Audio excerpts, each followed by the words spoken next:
Bonjour, Pierre. Hi. Nice to meet you. I like your flight suit. Thank you. It is. This is a movie about legacy inside and out. I am the son of a Ghostbuster, and this is a movie about the grandchildren of a Ghostbuster. And so how was it to work with your father on that movie? Extraordinary. My father is the person who gave me the confidence to make this film. I was scared, I was intimidated, and asked for years, but always said no about the possibility of making a Ghostbusters film, because I didn't want to let him down, and I didn't want to let you down or any Ghostbusters fan down. But I eventually worked up the courage and got the chance to make this film sitting right next to my dad. He was on set, which sometimes was challenging, as you can imagine. If your parents came with you to work and weighed in on everything you did, it could be a little nerve-wracking at times, but it was also just wonderful to have my storytelling hero sitting next to me, to have the world's foremost Ghostbusters expert sitting next to me, and someone who I just trusted more than anyone else on earth, just looking out for me. Absolutely. Gil Kennan and I grew up on those films. When we talk about E.T. and you talk about Back to the Future or Gremlins or Goonies or Last Starfighter or The Explorers, these are movies that were made at a high watermark moment for adventure stories. And they were stories that took the young people in them seriously. And that's why I really loved them. They always had a young person who stumbled upon a treasure map or some sort of secret, a thread they could pull on to put them on an adventure that had real stakes and real thrills and scares. And that's the kind of thing we wanted for Phoebe and Trevor. We wanted them to go rooting in their grandparents' basement and discover a proton pack, a PKE meter, to find Ecto-1, to find these flight suits, to realize that they are Ghostbusters and that they had been given a mission by their grandfather to finish the adventure he had started.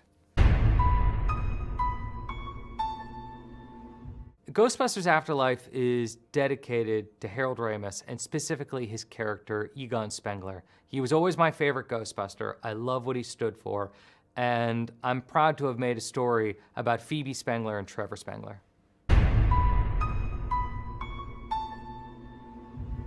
We wanted to make a movie about everything you love about Ghostbusters, from the equipment, to the costumes, to the car, to the ghosts, to the terror dogs, to the mythology. If you're a Ghostbusters fan, you're gonna recognize all kinds of things in this movie, even though you got new characters in a new place on a new adventure. And look, this is a film for everybody. It's a Ghostbusters movie, whether you've seen Ghostbusters 1,000 times, or whether this is the first time you're seeing a Ghostbusters movie, there's a way in, and I think you're gonna have a great time. Well, we wanted to take everything you know about Ghostbusters and see it in a new light. Really think about what happened to this equipment over the years. So Ecto-1 now has this chair that flies out the side. The PKE meter has a taser mode. The goggles have Polaroids. We wanted to make it a little unexpected, and we really wanted to take ghostbusting and bring it up to 100 kilometers an hour. The original was about the first 4 Ghostbusters, but this one is about everyone who ever wanted to be a Ghostbuster. It's like all of us who played with the toys and watched the cartoons and always imagined ourselves driving Ecto-1 or catching ghosts. Well, I got lots of ideas. We'll see if I get a chance to make them. First, we'll see if Ghostbusters Afterlife is a success and if people embrace it. I hope they do. We're really proud of it, and we have so many more stories we want to tell. I wish I could. I wish I knew the exact number, but the truth is, I'm not the only one who was hiding them. The prop guys were hiding them, the set decorators are hiding them, the sound effects people, the visual effects people. Everyone was a Ghostbusters fan, and everyone was hiding things.